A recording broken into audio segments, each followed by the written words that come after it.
KPK menghadirkan 5 saksi penting dalam persidangan kasus Hambalang dengan terdakwa Deddy Kusdinar. Dalam keterangannya, Anas Urbaningrum menyatakan tidak berperan aktif dalam pembahasan dana proyek Hambalang. Dalam persidangan proyek Hambalang dengan terdakwa Deddy Kusdinar, Selasa siang, Jaksa KPK menghadirkan 5 saksi penting, yaitu mantan Ketua Umum Partai Demokrat Anas Urbaningrum, anggota DPR fraksi PDIP Oli Dodo Kambe, Zulkarnain Malarangeng atau Col, Ketua Komisi 10 Mahyudin, dan staf khusus Kemenpora Muhammad Fahrudin. Dalam kesaksiannya, Anas menyatakan tidak aktif dalam pembahasan anggaran Hambalang saat ia berada di Komisi 10. Anas mengakui pertemuannya dengan Ignatius Mulyono di ruang fraksi Demokrat. Namun pertemuan itu tak membahas soal tanah Hambalang, melainkan persoalan legislatif di DPR. Saat pertemuan itu, Anas masih menjabat sebagai ketua fraksi, belum menjadi ketua umum Partai Demokrat. Apakah Pak Ignatius di ruangan fraksi atau di ruangan lain pernah memberikan kepada saudara SK hak pakai tanah Kemenpora di Hambalang? Tidak, karena saya tidak pernah memerintahkan kepada Pak Ignatius untuk mengurus proyek Hambalang. Tidak pernah memerintahkan mengurus tanah Hambalang atau sertifikat Hambalang. Sementara itu dalam kesaksiannya, Col menerima $550.000 dari Deddy Kusdinar yang diletakkan di bawah kursi rumahnya. 550.000, lebih dari 500.000 Pak US dollar. Col tidak mengerti mengapa Deddy menyerahkan uang itu. Uang tersebut diduga diberikan oleh Wahid Muharam melalui Deddy.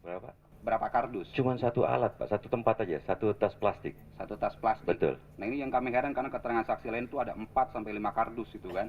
Apakah ini rupiah atau dolar? Kalau dolar, ya itulah. Dolar Bapak saya terima. Dolar ya? Ya. Dalam lembaran berapa? Uang 100.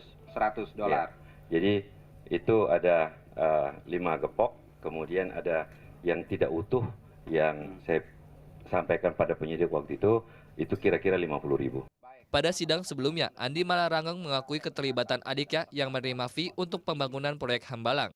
Dalam audit Badan Pemeriksa Keuangan tahap 2, nama Col disebut-sebut meminta fee sebesar 18% dari total anggaran proyek. Sementara itu, politisi PDIP Oli Dodo Kambe dalam kesaksiannya membantah aliran dana 2,5 miliar rupiah dari proyek Hambalang. Saksi lain, Ketua Komisi 10 Mahyudin bersikeras tak mengetahui anggaran 2,5 triliun milik Hambalang. Mahyudin juga membantah pertemuan dengan Deddy, Wahid Muharam, dan Andi Malarangeng di Kemenpora tahun 2010 membicarakan mengenai pembagian uang Hambalang. Rencananya sidang lanjutan akan digelar pekan depan, masih dengan agenda mendengarkan keterangan saksi. Cindy Melody, Mustafa melaporkan untuk NET. Jadi seperti pernah diberitakan sebelumnya kan Anas dikatakan menerima gratifikasi ada uang senilai 2,21 miliar dari PT Adikarya yang katanya juga digunakan untuk pemenangannya pada saat Kongres di Bandung pada tahun 2010 itu. Nah tapi kan dibantah. Terus kalau menurut dakwaan jaksa uang tersebut digunakan untuk membiayai tim sukses, kemudian pembelian BlackBerry yang sempat tuh waktu itu ada saksi kan. Tapi itu kan di ini kan ditampik sama Anas, nggak ada kayak gitu-gitu. Gitu. Iya benar, coba dicek dulu itu kapan memang menyerahkannya. Jangan-jangan yang melakukan seperti itu ingin berusaha untuk mengkondisikan saya supaya memang saya ini bisa dijerat seperti itu. Jadi memang perkembangannya ini masih sangat menarik. Lempar-lempar, bukan saya. Sedangkan tuduhannya Anda gitu, tapi bukan saya gitu. Ya kita lihat aja perkembangannya seperti apa. Benar, karena tampik-menampik ini kemarin berarti persidangannya yang satu bilang bantah menerima uang, terus bantah mengurus sertifikasi, terus bantah bilang, loh saya nggak tahu tadinya kan hanya 600 miliaran kok jadi 2,5 triliun. Jadi semuanya tidak tahu. Jadi siapa yang tahu mengenai kasus ini sebenarnya? Nanti hakimnya yang akan tahu kira-kira. Oke.